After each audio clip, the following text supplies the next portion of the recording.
by the BBC or somebody because they wanted us to go. But you know, I'm lucky because I've got quite a decent job.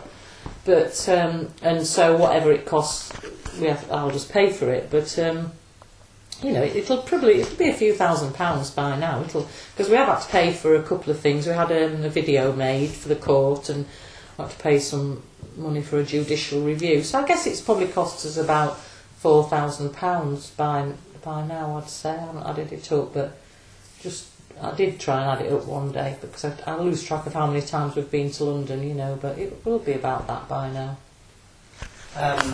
Recently, George Bush, Dick Cheney, amongst others, were charged for war crimes and torture. Do you think that ruling will have any impact on your son's case? I don't think so. Nothing's going to happen to them, is it? Nothing's going to happen to them. They're not even in... Well, I don't know. Are they all in office still? But Bush isn't, is he? But I don't know whether the others... America just won't let that happen to them. Similarly to the... I've forgotten her name. That American girl who got accused of that murder in Italy. Amanda Knox, right. She's there. The Italians are appealing against that decision. They will want her to go back to Italy to go through the appeal. America's already said they'll never let her go back there. So she is somebody charged with murder, you know, found innocent so far, but on an appeal. But America is already saying that they won't let her go back there. So in other words, if they would refuse her extradition if Italy asked for it. So that, you know, that's just demonstrating how America looks after its own. And that's a serious crime, isn't it? Murder's a bit more serious than copyright infringement, isn't it? So that's how they are. They look after their own. If the worst case scenario would happen and that Richard would have to go to the US, would you be confident that you'd get a fair trial? No, not really, because you don't... Well, let's say, you don't get a fair trial in America unless you can pay for it. You don't have legal aid like you get here. Richard's a student, so he has legal aid, so we don't have to pay legal costs. In America, they do have free legal support, but it's like the crappiest lawyers on the planet you get there. They just appoint you somebody. You wouldn't be able to have, like, you know, a copyright expert or somebody like that defending you unless you could pay for it.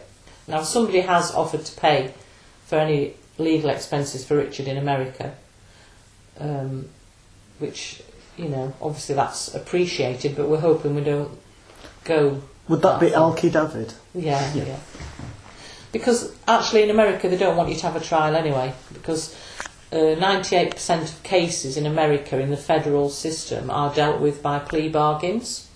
So if Richard was extradited, he'd be put straight in prison, like he's on bail now. He'd be put straight in prison, and what they do is they leave you there waiting for a trial, and they can keep you waiting as long as you like.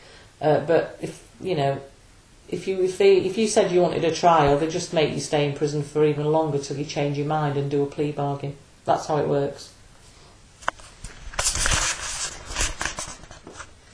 The money that was that you got from the advertising and whatnot, do you think there was any way that could have been paid back and maybe helped towards Richard's case? Who would it pay back to? Well, that's a question really, isn't it? Because it was American advertising companies that approached Richard to ask if they could put their ads on his website. So, are you saying that they'd want the money back because they didn't get the advertising, or I don't get who you would pay it back to? No, I was thinking in terms of what the US authorities are wanting from this, really. All right. They haven't mentioned it really about money. They haven't mentioned it. I mean, you know, you could argue that American companies, advertising companies, should exercise some due diligence in who they're wanting to do business with.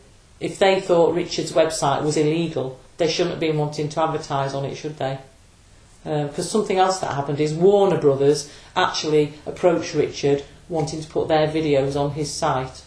Well, Warner Brothers is one of the MPAA film companies.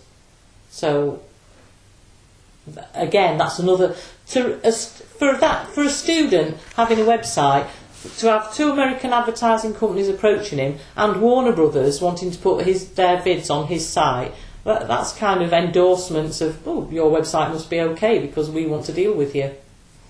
You know, you could say that, couldn't you? Do you know if any of these companies have got into trouble for this? Or?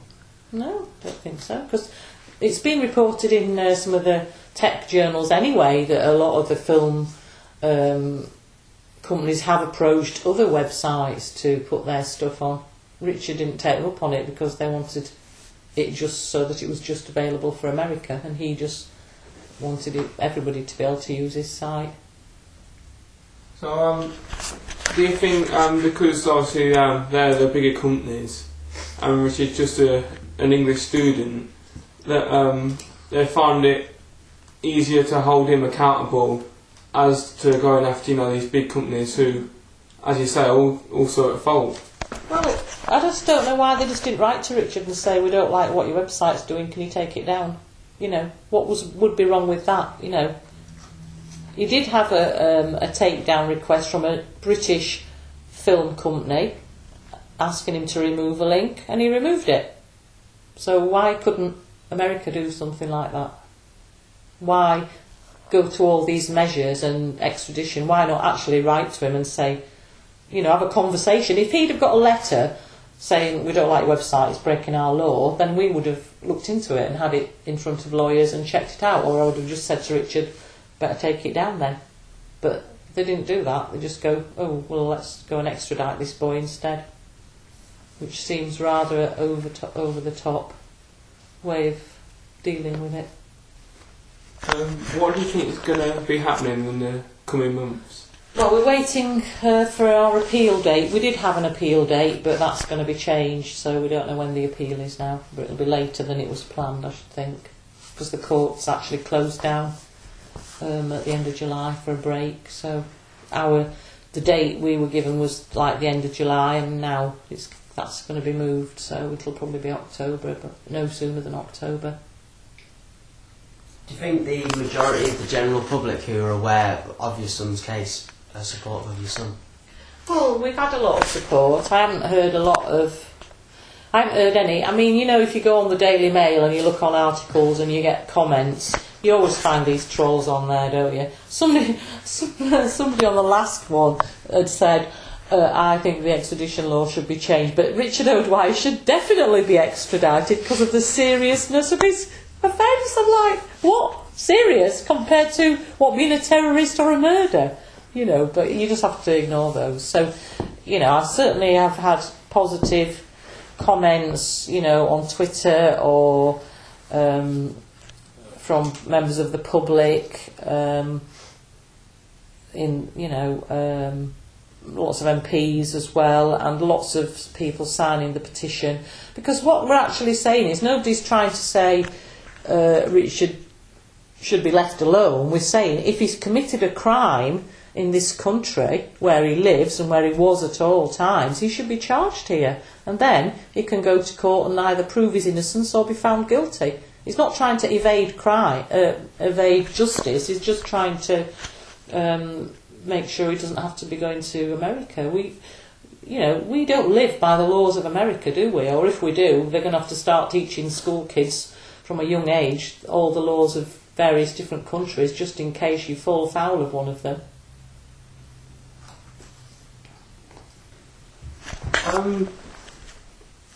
Well, obviously, you must be thinking that the up to 10-year prison sentence for what is a small crime, if crime really, is a bit extreme. Well, it's there's two charges: copyright infringement and conspiracy to commit copyright infringement. So each carries a penalty, a maximum of 5 years. But I don't know how they would do it in America, whether they put them both together so that the maximum would be 5 years in actual fact, or whether it's 10.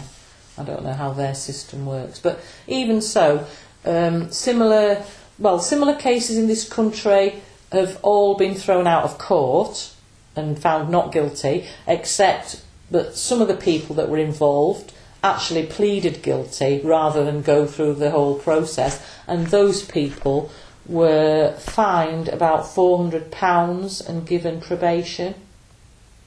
So and plus Richard's got no criminal record, so you just know that in this country, if that went to court, even if Richard was found guilty, he is not going to be put in prison.